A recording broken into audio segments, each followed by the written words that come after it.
time for the base skiing breakdown. This base skiing breakdown originally aired on The Race Recap, a TV show about ski racing. This segment is clipped from the 2021 Killington Slalom. Here I attempt to diagram the various turn shapes that are being used by the ladies on the World Cup. The specific turns we're looking at here are the turns on the main pitch at Killington. And as the athletes break over, there's a long camera shot where it goes next to them on the side, and then the next camera shot is a face-on camera shot. These are the turns we're talking about. Those are the turns that are above the flush where the camera switches again. Okay, so we're talking about the turns on that head-on camera shot. Okay. In today's base skiing breakdown, we are going to be looking at the actual turn shapes of the pressuring of the ski from a variety of different athletes. There is no one way to make a turn, and there are a lot of different athletes making the turns in a lot of different ways on the World Cup. What we are looking at here is a pressure map of where the athletes are going from their unweighted position, from the transition to actual ski to snow contact. In every case, there is a little bit of action. The skis may be on the snow up here, but the pressuring of the ski isn't happening to the dark, bold places. And if I were to just draw in the path of the ski above each, I think that we would all agree and they would all end up looking the same. So let's just focus on where the pressuring is happening on the skis. We're going to look at Katherina Truppe, Hannah Elfman, Adrea Slokar, Michaela Schifrin, and Petra Vlhova. And each of these girls have a very different pressuring of the ski. Katherina Truppe, I've said it before, has the smallest, quickest edge set and pressure on the World Cup. It is extremely in the fall line. It's very quick. It's almost a little an off. And she is still, the skis are on the snow here, but she's done with her pressure and she's releasing it quickly, something that Ted talks about a lot in the broadcast. Hannah, she is running a more, there's a little more arc in the ski when she gets to her pressure. She's rolling it in a little bit more, and she's starting to smear the ski while it's still going out a little bit, and that's why you get the little fatter portion up here. This is smeared in, and then she sets the edge quickly, and she almost had a little hook at the bottom of the turn. So Hannah is running this little bit of a smear on the way in, but bending the ski early in the turn, and then a little hook at the bottom. Now she was able to fly down the course here because it was smoother. I don't know if Hannah could have gotten away with this quick edge pressure and set had she been running when Shiffrin and Vlhova go. Okay, so I think Hannah's run is very indicative of when she ran and how clean the course was, because she was able to get away with this. And she's getting away with a little bit of a hook at the bottom of each turn, but she hooks, collects the rebound, like the coach was talking about, Paula Moulton, collects the rebound, gets the skis up on edge, lands in a carves through the gate cleanly, and the little hook, but collects the energy to keep it moving down the hill versus the hook where you start going back up the hill and you're slow. So Hannah was able to fly down the course, making these early edge carves with a little hook, but they're really tight edge pressures. And this is probably what Ted talks about when you're talking about chopping off the line. Hannah's running this super aggressive, ultra tight line with this little hook and is super fast with it. Not as tight of a line as Truppe. However, Truppe doesn't start the turn with a carved ski. She comes in and she's directed already that way with the skis before she pressures. Slokar was the reason I wanted to do this breakdown right here today, because she is running the largest turn shape, the largest radius of all the girls on the World Cup right now.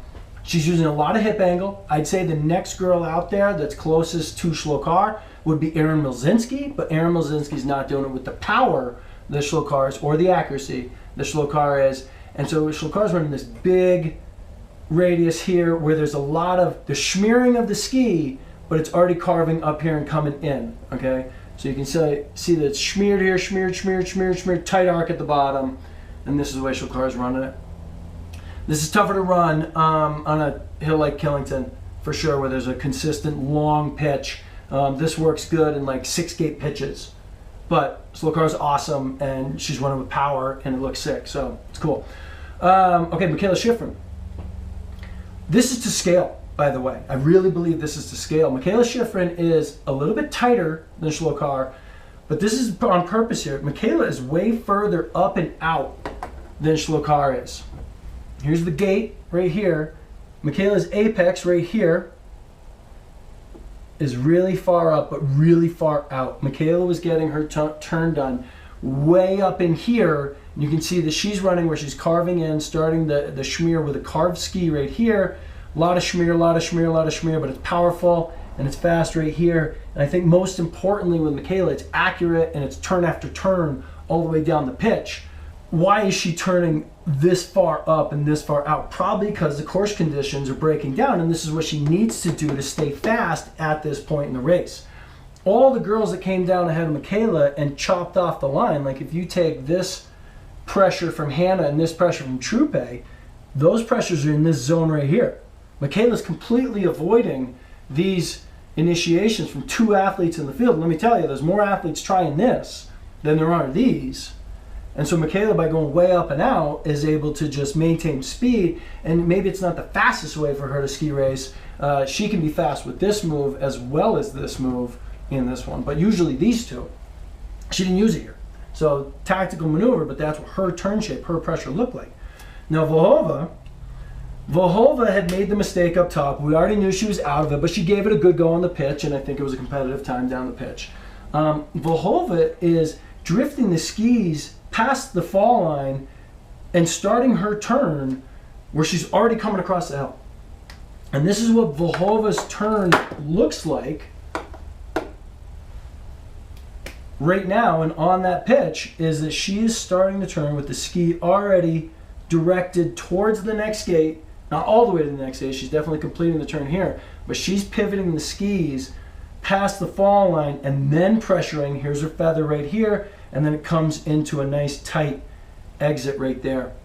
Vlhova can beat Mikaela with this technique because she's stronger. Dare I say stronger? I mean, she's got crazy leg pressure, and if you're just putting the oomph into this, you can make it fast, and that's what Petra's doing. She's perpetually moving down the hill and doing it with these hard, strong edge pressures here, coming out clean every time, and that's what matters, is she's coming out clean every time. We get into chopping off the line. Yeah, chopping off the line would be coming inside of these two moves here, but you need a clean track to pull it off effectively. Edge pressure, I think those are the edge pressures we're looking at. How can all these turns work on the World Cup and keep girls competitive? Well, at the end of the day, there is the magnitude of pressure. How hard are you pushing on the ski right now? The harder you push on the ski, the more G-forces, the more ability for centripetal forces and acceleration. So Truppe obviously doesn't press super hard. She's very light and doing this quick little edge set. She's not pushing as hard. There's not as many G-forces. Hannah had a lot of G-forces here in this tight little arc. Clean snow conditions, awesome run. Slokar, a lot of G-forces, but over a long distance of time. Shiffrin, more G-forces early, okay, good tactics. And then Vlhova, the most G-forces just in this almost zigzaggy way of skiing. I mean, Petra's pressures all the way down the hill look like this. It just chops down the hill, almost like a mogul skier. I don't know. In any case, it's awesome. I love it. The girls are skiing really well. It's really fun to watch. And I'm going to keep watching this thing so you don't have to. My hot take on the Petra and Mikaela rivalry. Petra. Ooh, I almost gave you the hot take on Petra and Mikaela. For that, you're going to have to watch the entire race recap or just fast forward to the end. I watched the World Cup so you don't have to and produce the videos 1 to 2 days afterwards. Enjoy it out there.